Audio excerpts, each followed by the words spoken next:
Hello and welcome to light of law. और आज जो है हम बहुत ही महत्वपूर्ण जजमेंट की बात करने वाले हैं।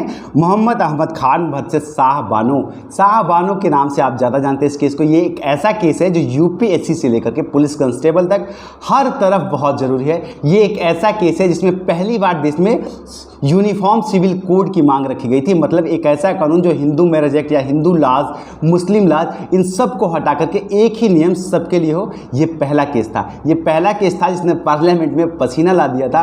संविधान में संशोधन करना पड़ा था जजमेंट के अगेंस्ट। और ये एक पहला केस था जिसकी वजह से राजीव गांधी को मंदिर का दरवाज़ा भी खोलना पड़ा था।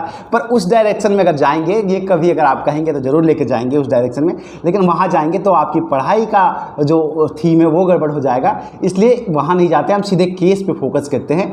तो आपको आज मैं इस केस के बारे में बता रहा हूँ और ये बहुत ही इंपॉर्टेंट है। मैं प्रयास करूँगा जितनी सरल हो, लेकिन थोड़ा सा हम ड्यूलास्टिक रखेंगे, इसको ड्यूलैंग्वेज रखेंगे ताकि आपकी इंग्लिश की समझ भी धीरे धीरे बढ़े और फिर आगे आप जैसा कहेंगे। तो देखिए इसमें मेरिट क्या बनता था। Are the Muslim women discriminated by the denying the right of the basic maintenance available on non Muslim women under secular law and whatever section 125 of CRPC criminal procedure, मतलब CRPC मतलब होता है criminal procedure code, applied to Muslim women also should not India in the uniform civil code।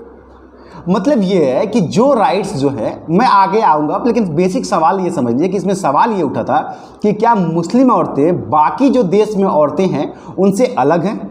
क्या उन्हें वही right नहीं मिलेंगी जो बाकी मुस्लिम और बाकी जो हिंदू या दूसरी जाति, दूसरे रिलीजन की औरतों को भारत में जो राइट दिया जाता है, अगर तलाक के बाद उनको मेंटेनेंस दिया, क्या वो राइट नहीं? और क्या इस देश में यूनिफॉर्म सिविल कोड नहीं होना चाहिए, मतलब एक ऐसा कानून जो सबके लिए समान हो? तो ये तो था इसका बेसिक क्रेडेंशियल था। अब इस केस के मामले पर आते हैं वन बाय वन करके। देखिए मोहम्मद अहमद खान और शाह बानो जो थी वो मोहम्मद अहमद खान की पत्नी थी। दोनों ने शादी की थी और मोहम्मद अहमद खान एक बहुत ही अच्छे वकील थे, मध्य प्रदेश के इंदौर के काफ़ी जाने माने वकील थे। इनके 5 बच्चे हुए थे, 3 बच्चे, 3 लड़के और 2 लड़की। इस केस के ऊपर हम आगे बढ़े, इससे पहले मैं आप सबको एक और चीज़ बताना चाहता हूं साथियों कि अगर आपका सपना है जेन्युइनली यूपीएससी जज बनने का, पीसीएस जे क्रैक करने का, तो अनअकैडमी आपके लिए एक सुनहरा मौका लेकर के आया है। आपको बिल्कुल फ्री में वहां पर लाइव क्लासेस मिल सकती है, टेस्ट सीरीज मिल सकती है। आपको सिर्फ मेरा कोड यूज करना है अमित लॉ 10 और आपको ये सारी चीज़ें मिल जाएंगी। आपको फ्री में स्पेशल क्लासेस मिल जाएंगी, आपको लाइव क्लास मिलती है, unlimited access to all courses मिल जाएगा, प्रैक्टिस सेट मिल जाएंगे, batch course, study material, mentorship guidance भी मिल जाएगा। आपको सारे सिलेबस को जज की तरह से या सरकारी वकील की तरह से कंपाइल करके रखा गया है। रेगुलर डाउट क्लियरिंग सेशन होता है, लाइव टेस्ट सीरीज आपको मिल जाती है। बेस्ट फैकल्टीज़ आपको आपकी कानून की पढ़ाई करते हैं। अगर आप चाहें तो वहाँ मुझसे भी जुड़ सकते हैं। आपको चाहे वो अनिल खन्ना हो, करण सहवाग हो, तंसिक पालीवाल सर हो, सिद्धार्थ दुबे जी हो, मतलब एक से एक बेस्ट फैकल्टी आपको वहाँ पे मिलते हैं जो आपको पढ़ाते हैं। आपको वहाँ पे इंटरेक्टिव लाइव क्लासेस मिलेंगी, पोल लर्नर्स मतलब हो जाता है वहाँ पे, राइज हैंड का भी ऑप्शन आपको मिलता है। अगर आप चाहें तो अपने डाउट्स के लिए हाथ उठा के सवाल पूछ सकते हैं। आपका क्लास ना मिस हो इसके लिए आपको रिमाइंडर भेजा जाता है, लेक्चर की नोट्स, PDF, ये सब कुछ मुफ्त में मिलती है। आप सिर्फ वहाँ जाकर ज्वाइन करके अमित लॉ 10 डालना है, आपको लेक्चर की नोट मिल जाती है। एनी टाइम एनी वेयर आप अपनी तैयारी कर सकते हैं और एवरी डे आपको स्पेशल क्लासेस भी वहाँ फ्री में मिल जाएंगे। बस अमित लॉ 10 डालिए। आपको Indian contract act, civil procedure code, jurisprudence, Hindu law, constitutional law, criminal procedure code, local laws, Indian penal code, Indian evidence act, IPC और इंडियन एविडेंस एक्ट और क्रिमिनल प्रोसीजर कोड, ये 3 चीज़ें जुडिशरी के लिए और सरकारी वकील के लिए बहुत जरूरी होती है। ये भी आपको फ्री में मिलेगा, सिर्फ अमित लॉ 10 डालना है आपको। और साथ ही आपको डेली अलग अलग टेस्ट होते हैं। जैसे मंडे को आपको IPC के टेस्ट होते हैं, ट्यूसडे को CRPC के, वेडनेसडे के CPC के, थर्सडे को एविडेंस एक्ट के, फ्राइडे को TPA एंड कॉन्ट्रैक्ट एक्ट का टेस्ट हो जाता है और सैटरडे को कॉन्स्टिट्यूशन और ज्यूरिस्प्रूडेंस का। तो अगर आप चाहें तो इनरोल कर सकते हैं। मेरा कोड इस्तेमाल करके आप फ्री में वहाँ जाकर के ये सारी चीज़ें, टेस्ट सीरीज वगैरह दे सकते हैं। अमित लॉ 10 कोड मैं आपको डिस्क्रिप्शन में दे दूंगा, लिंक डिस्क्रिप्शन में दे दूंगा। आपका अगर जज बनने का सपना है या सरकारी वकील का बनने का सपना है तो आप वहाँ फ्री में जाकर के एक बार इनरोल कर सकते हैं।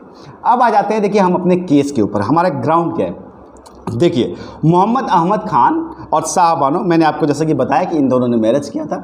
शादी के बाद से जब इनकी उम्र जो है शाह बानो की लगभग 60 से ऊपर हो गई थी, 62 साल की हो गई थी, उस वक्त अहमद खान ने एक दूसरी शादी कर ली। और शादी के बाद से 2 साल तक तो उन्होंने उनको 200 रुपये देने का तय किया था और उन्हें 200 रुपये दे रहे थे, लेकिन फिर उन्होंने बंद कर दिया। जब शाहबानो को खर्चा मिलना बंद हो गया तो 2 साल बाद वो कोर्ट आ गई।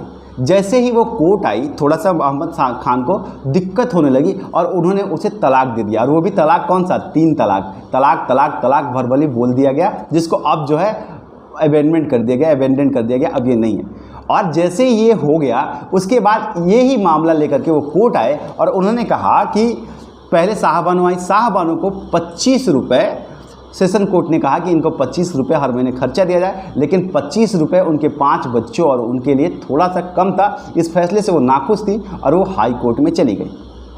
पहले मैं आपको भूमिका समझा देता हूँ, फिर जजमेंट की तरफ जरूर जाएंगे। तो वो हाई कोर्ट में चली गई और हाई कोर्ट में जाने के बाद हाई कोर्ट ने फैसला जो है वो शाहबानो के पक्ष में फिर से सुनाया और ये कहा कि नहीं, आप 189 रुपये इनको दीजिएगा और हर महीने दीजिएगा मेंटेनेंस के तहत। इस बात से जो है मोहम्मद अहमद खान जो हैं वो नाखुश हो गए और वो चले गए सुप्रीम कोर्ट, क्योंकि इतना पैसा उन्हें ज़्यादा लग रहा था। अब आ जाता है यहाँ पर मुद्दा।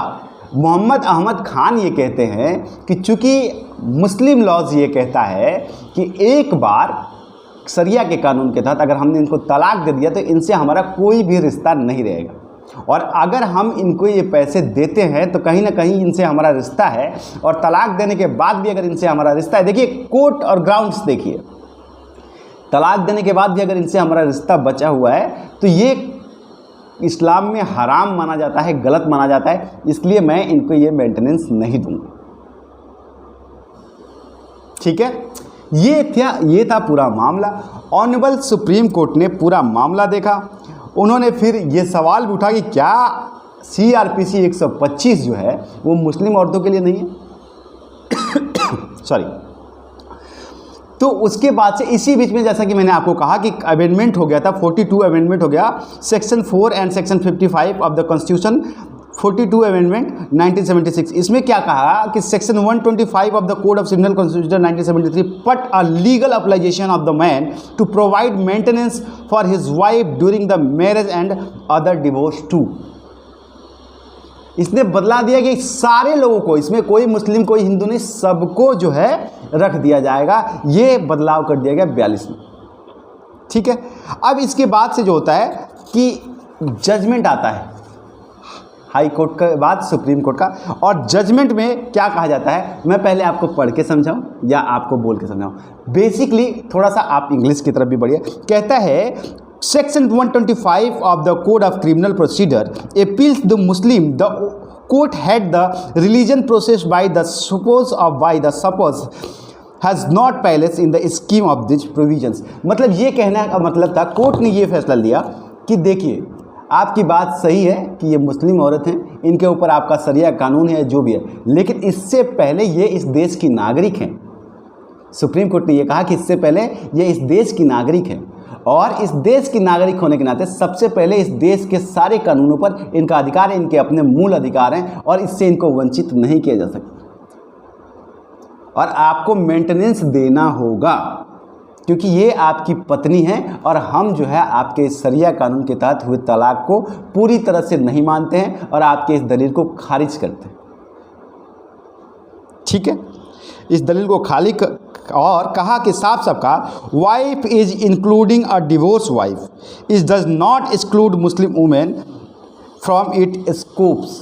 आप उसको तलाक दे करके उसके सारे मर्यादा को, उसके सारे ज़रूरतों को ख़त्म नहीं कर सकते, उससे रिश्ता पूरी तरह से नहीं तोड़ सकते हैं। और साथ ही सुप्रीम कोर्ट ने यह भी कहा कि आपको तब तक उस मुस्लिम महिला को या उस औरत को खर्चा देना पड़ेगा तलाक के बाद भी, जब तक कि वो खुद अपना खर्चा चलाने में सक्षम ना हो या फिर वो दूसरी शादी ना कर ले। कितना शानदार जजमेंट दिया कि या तो वो अपना खर्चा चला रही हो, सक्षम हो, अगर वो सक्षम है उसके बाद भी कहती है कि नहीं मैं अपना खर्चा नहीं चला पा रही हूँ, तो आपको मेंटेनेंस देना पड़ेगा। यहाँ एक सवाल और था कि ये जो हक मेहर जो अदा किया जाता है, क्या ये बस उतना देने से आपका पीछा छूट जाएगा? क्योंकि इस्लाम जो है वो ये कहता है कि हक मेहर अदा कीजिए और बात ख़त्म कीजिए, जो आपका जो होता है वो इस्लाम में, तो इससे भी सुप्रीम कोर्ट ने मना कर दिया। और कहा कि नहीं, मुस्लिम महिलाओं का भी जो है उतना ही इस देश पर, इस संविधान में उतना ही हक है जितना अदर दूसरी धर्म की महिलाओं का है। इसलिए जो मेंटेनेंस हिंदू औरतों को मिलता है तलाक के बाद, वही मेंटेनेंस आपको भी देना होगा। तो ये था शाहबानो केस और इसमें ये हुआ था जजमेंट। इसके बाद से आनंद फानंद में राजीव गांधी ने जो है उसमें संविधान में 42 अमेंडमेंट भी किया, जो मैंने आपको बताया। अब इसको लेकर के आगे की जो प्रक्रिया है, ये भी एक बहुत इंटरेस्टिंग कहानी है। इसके बाद क्या क्या बदला देश में, तो मैं आपको लेकर के आऊँगा। जिसके सबसे रिसेंट इम्प्लीमेंटेशन तो आपने 3 तलाक देखा, जो अभी अमेंडमेंट किया गया है। तो मैं इसको लेकर के अगले भाग में ज़रूर आऊँगा। ये आज की जानकारी थी। मिलता हूँ। अगर चैनल पर नए हैं तो सब्सक्राइब करके बेल आइकन दबा लीजिए।